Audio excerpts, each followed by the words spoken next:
Hello, this is Dave with TC Life Safety with another Ask Dave video. Now, in the past few Ask Dave videos, I've talked about the STI QT, the sprinkler shutoff tool. We talked about wire guards. We talked about outdoor fire beacons and pull station covers. All stuff that you're going to find are part of a specified job. Part of your installation is going to be, it's got pull stations, we want to put covers on them and so on and so forth. It's going to be part of the specifications.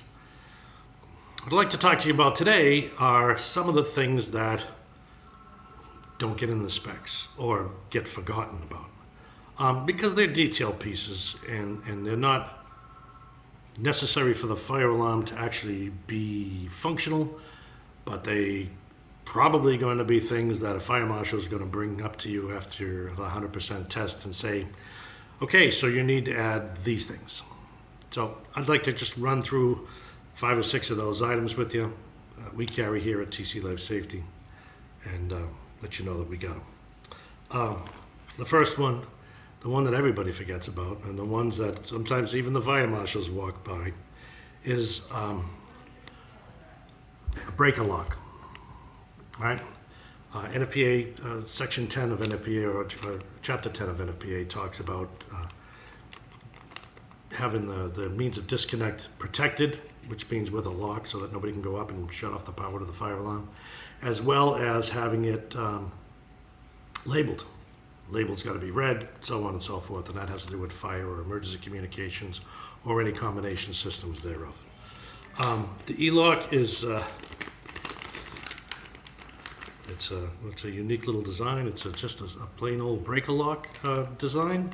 It comes with an Allen screw and a wrench, and it comes with labels to put on the breaker box, just to let people know where the fire alarm breaker is, especially if you got multiple breaker boxes in an electrical room. Under that same frame, or in that same frame of mind, we have the E-tabs, which are the just 5 labels pads with things like end of line, fire alarm. These are just stickers that you can put on terminal cabinets. You can stick, it says duct detector here, and that you can stick on a remote annunciator for a duct detector that might be above the ceiling. Handy item to have around. And again, fire marshals are going to walk through and say, what's that for? And you could either get your magic marker out and mark duct detector or use a professional label. Another thing is how to get out of a building, or where do you put in that 8.5 by 11 sheet of paper that tells how to operate the fire alarm. It says that by code it must be in a framed enclosure next to the fire alarm system. Space Age Electronics makes their SSU 52010, or otherwise known as the CFG, the code frame.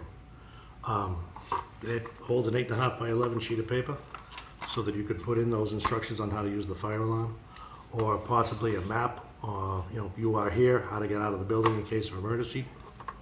Great piece of equipment.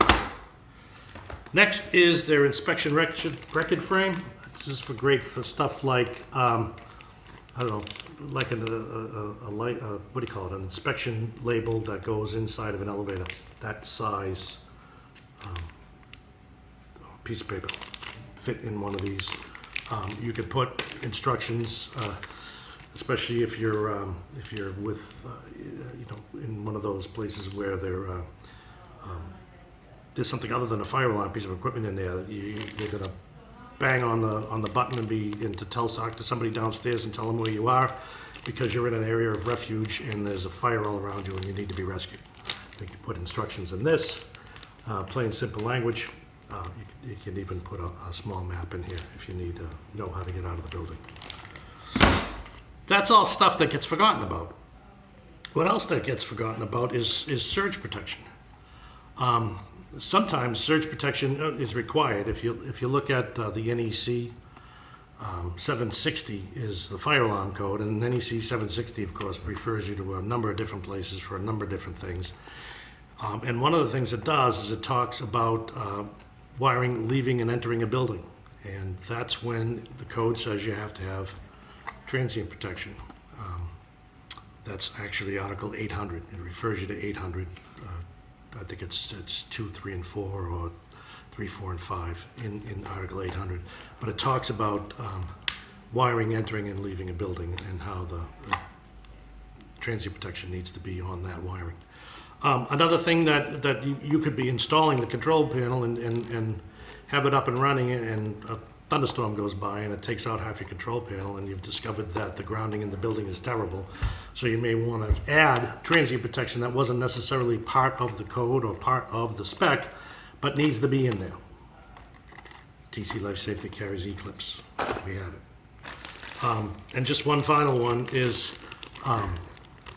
this E120 GT, which is the 120 volt transient protection, complete with breaker lock. It comes with the E-lock breaker lock as a kit. Just another way of getting that breaker lock, which you're going to be, probably get spanked if you don't have it, and that extra transient protection to help protect your system. So that pretty much covers what I wanted to talk about today. If you have any other questions on any other devices that you have in your past or you are currently being talked about to by the AHJ, give us a call.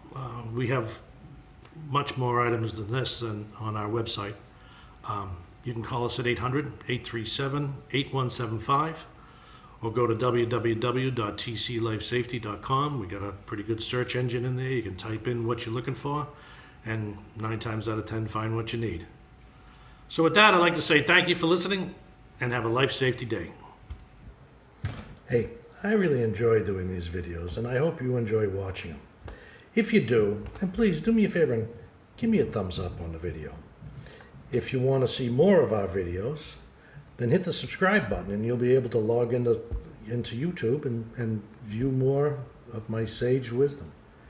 And if you want to know when future videos come, then click on the little bell down there and that'll let you know when the next Ask Dave video comes out.